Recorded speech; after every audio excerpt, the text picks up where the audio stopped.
Bonjour les amis, bienvenue dans cette nouvelle vidéo dans laquelle je voulais vous parler d'un élément un peu particulier parce que justement j'étais en clientèle vendredi et hier, donc lundi, et j'ai pensé à quelque chose d'assez important, c'est que dans notre métier, on a tendance à communiquer avec le client, à expliquer certaines choses et que des fois c'est pas toujours très clair. Donc on peut se rendre compte que le client n'a pas compris.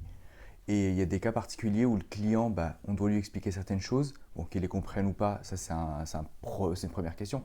Mais c'est surtout que derrière, il doit surtout l'expliquer à quelqu'un d'autre. Comme quand c'est du social, par exemple, et qu'il doit expliquer certaines choses à ses salariés. Et peut-être, par exemple, quand c'est avec ses clients, ses fournisseurs, par rapport à certaines règles, etc., etc. Et on se rend compte d'un truc, c'est que des fois, quand on explique quelque chose, alors, des fois c'est clair et c'est très bien, mais des fois surtout, il comprend pas le client. Je veux dire, on a l'impression soit il dit qu'il a compris et puis on se rend compte 2-3 mois plus tard qu'en fait il n'avait pas compris, soit sur le coup il vous dit j'ai pas compris. Et là vous avez deux approches. Soit vous vous dites c'est le client qui comprend pas et puis on passe à autre chose, soit ça se répète vraiment et vous avez plusieurs clients qui vous disent qu'ils ne comprennent pas certains points quand vous leur expliquez. Et là, il vaut mieux quand même se demander si jamais, voilà, c'est pas vous, entre guillemets, qui n'expliquez pas de la bonne manière. Peut-être que vous comprenez bien votre chose, mais que vous ne l'expliquez pas de la bonne manière. Et donc, comme même quand on passe le DSCG, même si toutes les matières ne sont pas ce qu'on va appliquer en fait dans notre vie professionnelle, ce qu'il ne faut pas oublier, c'est que c'est à une visée professionnelle en fait. On passe le DSCG voilà, parce qu'on a un objectif professionnel derrière. Et quand on sait qu'on a quand même une partie de conseil à faire, d'explication, de vulgarisation, l'idée c'est de se dire voilà, pourquoi est-ce qu'on ne peut pas utiliser le DSCG pour développer ou en tout cas améliorer cette compétence parce qu'on l'a peut-être déjà, surtout si vous travaillez déjà et si vous êtes déjà en poste. Et le lien avec le DSCG, c'est de se dire voilà, moi, je dois apprendre à mieux expliquer, à vulgariser, peut-être avec des gens qui n'y connaissent rien en fait. Mais le lien avec le DSCG, c'est qu'il y a des études qui ont été faites. Il y a une étude entre autres que j'avais vue de William Glasser qui dit qu'en fait on retient certaines choses, mais le pourcentage de ce qu'on retient par rapport à la méthode qu'on utilise en fait. Il explique par exemple William Glasser qu'on retient 10% de ce qu'on lit. C'est pas beaucoup. Il explique par exemple qu'on retient 30% de ce qu'on voit. 50% dans ce qu'on voit et on entend. Mais il y a deux points importants, c'est qu'il dit qu'on retient 70% de ce dont on débat et 95% de ce qu'on enseigne aux autres. C'est des chiffres énormes.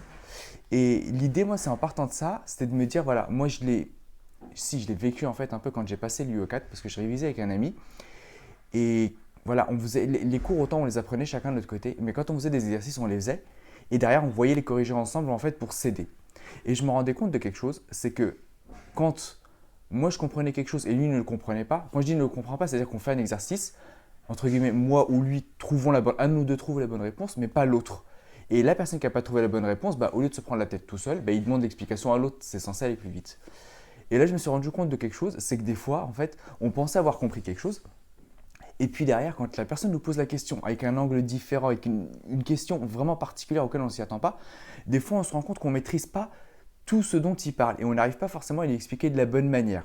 Alors certains vont se dire oui, c'est peut-être bête ou quoi que ce soit, mais non, en fait, on apprend d'une manière particulière, on a peut-être un peu notre expérience, vous savez, de ce qu'on a appris, qu'on retient d'une certaine manière, et dans le cheminement, en fait, les choses nous paraissent claires.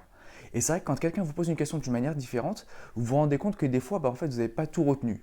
Pour un exemple très concret, en fait, quand on passait justement l'UE4, à un moment, on faisait des exercices sur tout ce qui est fusion et en tout les apports partiels d'actifs. Il y a quelque chose que je comprenais parfaitement, quand je dis je comprenais parfaitement, en tout cas, pour moi, je comprenais, j'avais même fait l'exercice et c'était bien. Et justement, cet ami-là me posait une question, mais d'une manière un peu détournée, en me disant, mais pourquoi c'est comme ça et pas d'une autre manière en fait. Et cette autre manière me paraissait totalement absurde. Je ne me rappelle pas de tous les détails, hein. Et là, je me suis rendu compte qu'en fait, j'ai tellement pas réussi à expliquer et qu'il me posait une question pas détournée, mais en fait avec un angle différent. On a été obligé de ressortir, vous savez, les Francis Lefebvre et tout, pour revoir, pas le B à bas, mais si en fait le B à bas de certains éléments. Tout ça pour vous dire quoi en fait. À la limite, si vous passez le DSCG, surtout que là, ça approche bientôt, je crois que c'est dans 15 jours à peu près, et que vous avez l'occasion de réviser avec certaines personnes qui passent la même UE que vous, apprenez vos cours peut-être tout seul, faites vos exercices tout seul, mais au moins sur la partie corrigée, essayez de les faire à plusieurs. Ça va vous permettre à vous, si vous avez compris, de réexpliquer aux autres et de vérifier et de confirmer que vous avez bien compris. Et si c'est vous qui n'avez pas compris, vous aurez peut-être une explication d'une manière différente qui va peut-être vous aider justement à comprendre plus rapidement en fait.